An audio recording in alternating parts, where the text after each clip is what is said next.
Rome is silent in the first light of the morning. The sleeping city unveils her original nature, made up entirely of form and matter. The ancient buildings, witnesses to the past, are immortal, over and above the rules, beyond the course of events. The silence brings me back to her marvelous beginning, but it is also longed for, the announcement of a coming ashore, an apparition.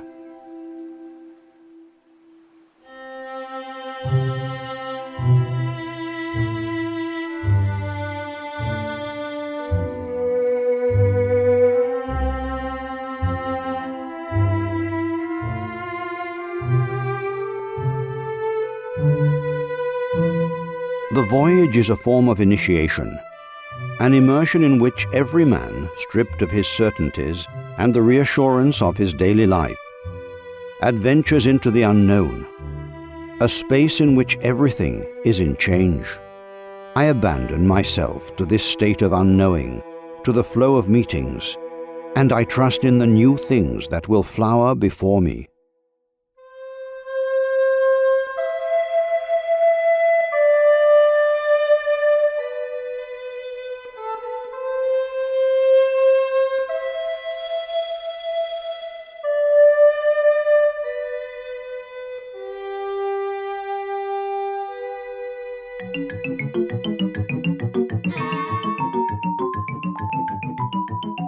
There is an indissoluble link between the urban architectural dimensions of a city and its social fabric, including its evident patrimony, and that which is latent and immaterial.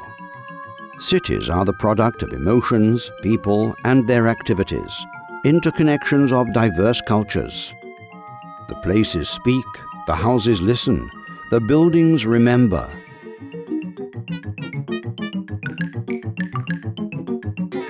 Cities are archipelagos of worlds, worlds of metaphor and of symbols that time and tradition imprint on physical places, distinguishing them forever. Cities become eternal when they are regenerated by this contamination, which renders them malleable, adaptable.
I choose to begin from a unique place, the City Museum, housed in Palazzo Braschi, between Piazza Navona and Corso Vittorio Emanuele II.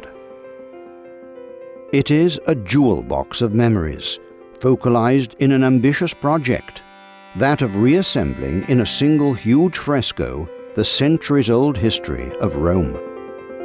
I have no set itinerary to follow, nor any theory to demonstrate.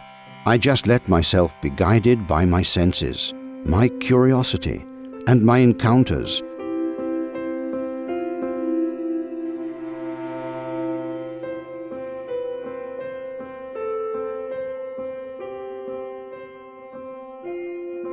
I am always amazed by the capacity of the guides to describe the places, at times making unknown things become familiar, and transforming familiar things into the unknown. Reading the Museum of Rome guide, my attention is concentrated on the building itself which contains it. The building was commissioned by Pius VI, elected Pope in 1775, as the residence of his nephew Luigi Braschi Onesti, and constructed on the demolished site of another, the 15th century Orsini Palazzo, bought from the Braschi family. The architect from Imola, Luigi Braschi Cosimo Morelli, was commissioned with the project, fellow countryman of the Pope, who had already worked for the family in Romagna. According to the reports of the time, the fact that a work of such importance had been entrusted to an architect who was not Roman gave rise to fierce controversy among the local architects. Palazzo Braschi has a trapezoidal form and is part of the frontal facade overlooking Piazza Navona. The architecture is regular and severe, taking its inspiration from the models of the 1500s. In the atrium, which faces Via San Pantaleo, there are displayed the collection of sculptures by Francesco Mocchi, an Aretine artist of the Mannerist school, who was one of the initiators of the Baroque movement. The Baptism of Christ was created between 1634 and 1644, the last phase in the sculptor's life.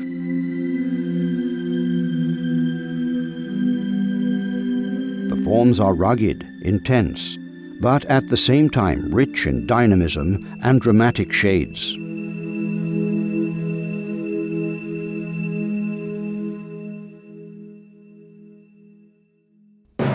The monumental grand staircase embraces me in its elegant majesty.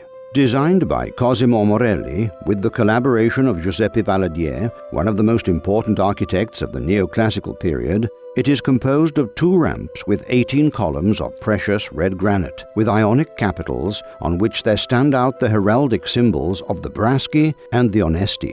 The columns have a history which is even more ancient. They were taken from a portico which Caligula had built on the banks of the Tiber. The stuccos and the decorations inspired by the myth of Achilles and of the Iliad are the work of Luigi Acquisti, a sculptor from Romagna, who worked in the neoclassic style.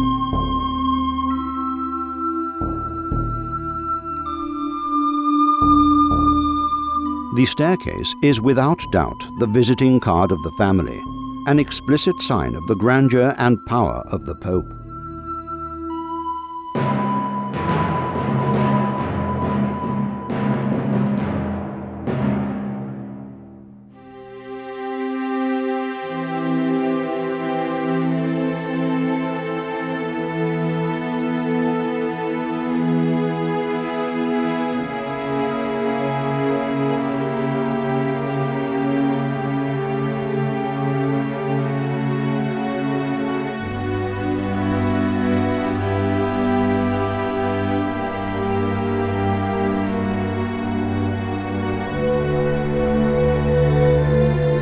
Giovanni Angelo Braschi, elected Pope under the name of Pius VI, was the last representative of the 17th century tradition of papal nepotism.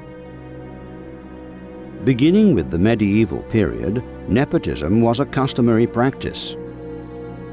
Popes and prelates gave preference to their own relatives in the concession of appointments and benefits, a custom that Innocenzo XII attempted to prohibit with the papal bull of 1692.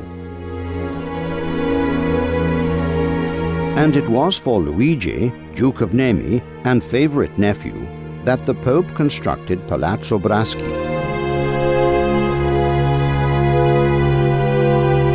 Pius VI was animated by a strong desire to renovate the prestige and the grandeur of the pontifical court. He dedicated himself to impressive public works. One of these is the drainage of the Pontine marshes between Ostia and Terracina. It necessitated the expenditure of 1.5 million scudi and was celebrated with paintings, engravings, and poetic texts in which the Pope was exalted as the artifice of a renewed golden age. The historical accounts tell of the parties and the splendor of the palace, as was the intention of the Pope. As if nepotism should not be hidden, but something public and solemn, and thus re-established the ceremonial of receptions in the house of his nephew Don Luigi, and in the house of his consort Donna Costanza. All the cardinals created by him had to go and pay reverence. In the day of the anniversary of the Pope's election, Donna Costanza received in her palace the Roman nobility, the foreign princes, the ambassadors, all the sacred college of cardinals and the prelacy. When the princes and sovereigns arrived, Donna Costanza gave feasts, lunches, so rich and exquisite as to arouse the admiration of all. The decorations of the 3 floors were carried out by Liborio Cocchetti, who specialized in the tempera decoration of noble palaces. In the Braschi Palazzo, he elaborated a repertory inspired by the classical grottesca fashion, which drew its inspiration from the decorations discovered in the grottos of the Esquilino, combined with sacred, mythological, and landscape scenarios. The palazzo was almost completed at the end of the 1790s, but the French occupation and the proclamation of the Roman Republic forced the Pope and his family into exile. The Pope never came back to Rome and died in France in 1799. The Duke Braschi, however, came back to Rome in 1802 and sided with the pro-Napoleonic nobility and was able to obtain a conspicuous sum of indemnity for losses suffered. It seems that it was with this that the palazzo was completed, becoming thus the family home. In 1870, the palazzo was bought by the Italian state and became the headquarters of the State Home Office. In the years of the fascist regime, it was the headquarters of the Federation dell'Urbe.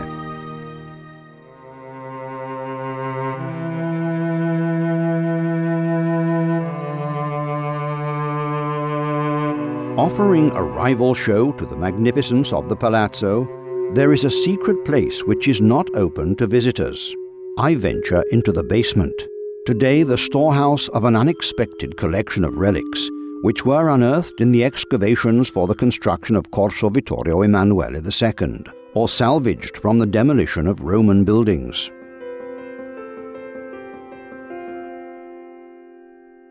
Stones, tomb inscriptions, busts, capitals, decorations, doorposts, tunnels of windows, fragments of the city's history. One often speaks of the centuries which have preceded ours, or of those to come, as if they were totally estranged from us. And yet I seem to sense the heat of those hands that have worked these stones, a breath of vital energy from the past.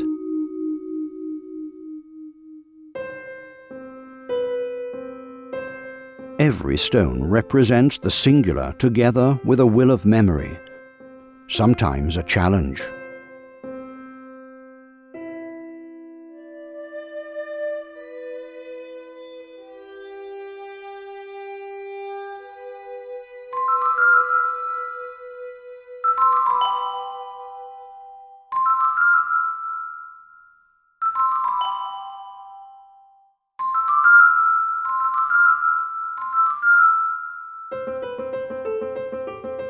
The collection of the Museum of Rome includes paintings and objects which come from various of the great Roman families. In particular, what fascinates me are the rooms dedicated to the Rospigliosi family, which have gathered together a series of paintings which are devoted to children and horses. But in fact, one child in particular, Pietro Bianchieri, son of Caterina Rospigliosi, nephew of Pope Clement IX and of Niccolò Banchieri.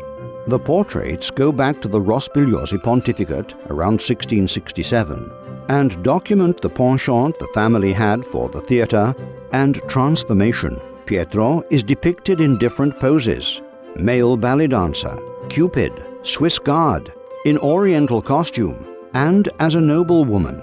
The portrait in the hand of the little Pietro is that of Clement IX, painted by one of the family's preferred painters, Giovanni Maria Morandi. The paintings capture the patient abandon of the young man, who, with his stomach slightly in front and his shoulders down, seems to be waiting for the moment in which he can finally dedicate himself to his games. The reports of 1748 tell of the passion that Prince Camillo Rospigliosi had for horses. Camillo is also remembered for social and cultural anti-conformism. He dedicated his life to the pleasures of a nobleman who who possessed vast stretches of land in Zagarolo and Macarese, where he invested a large part of his wealth in the training of racehorses. The prince commissioned a remarkable collection of equine portraits, with poetic texts which described the animal and its qualities.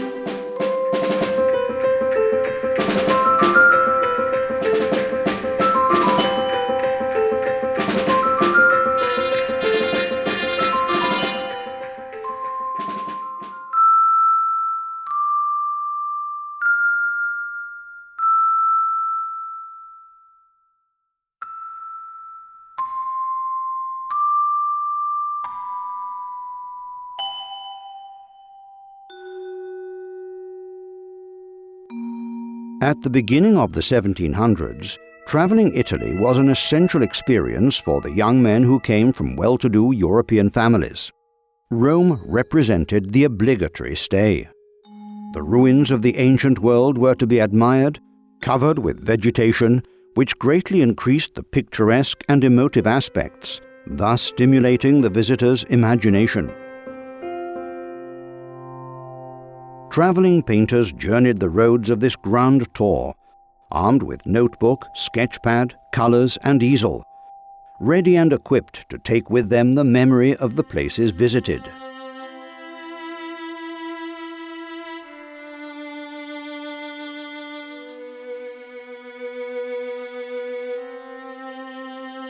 The portraits which Pompeo Battoni made of characters in his visit to the capital in the second half of the 18th century defined a real and true icon of the so-called grand tourist. In the portrait of John Staples, he fully captures the tastes of the traveling customers of the epoch, a photo record of remarkable dimensions, but unrenounceable to celebrate and remember the memory of the Roman residents.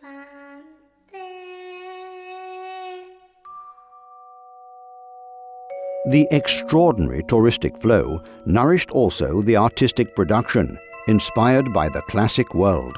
The travelers could acquire refined reproductions in miniature of the famous statues, made in bronze or in biscuit, the porcelain worked with more baking, as in the case of the manufacture established in Rome by Giovanni Volpato.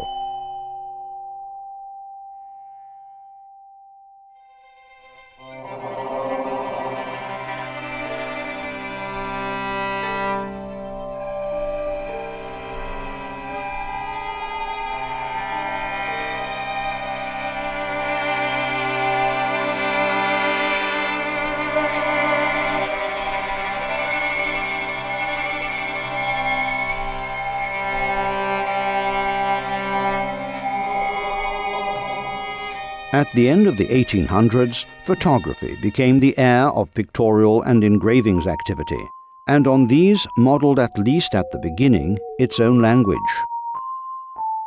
Literally, photography means to write with the light, a seducing definition for a technique that, having begun in France in 1839, rapidly affirmed itself in Rome, where the circulation of views, engraved and painted, destined for a public of tourists and pilgrims, was intense.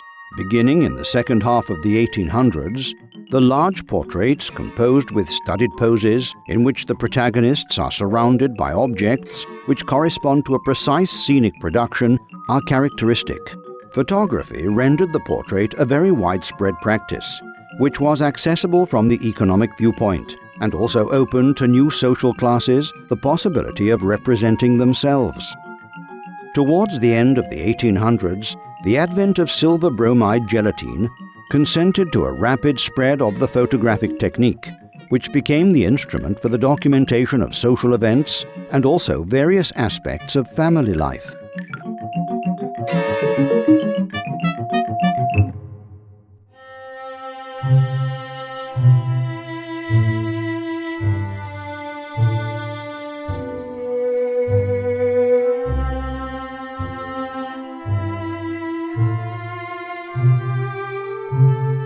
The museum of a city is the living testimony of its history and a mirror which reflects the reality of its citizens. I like to think of museums as being like conversations. not between institutions to users, visitors, spectators, or paying public, but simply between human beings and other human beings. They are meetings capable of silencing every background noise, to rediscover a space for narration and listening, and to gather the extraordinary effects that the imagination can present in the reconstruction of stories, in the vision of architectural and human perspectives, color and sounds.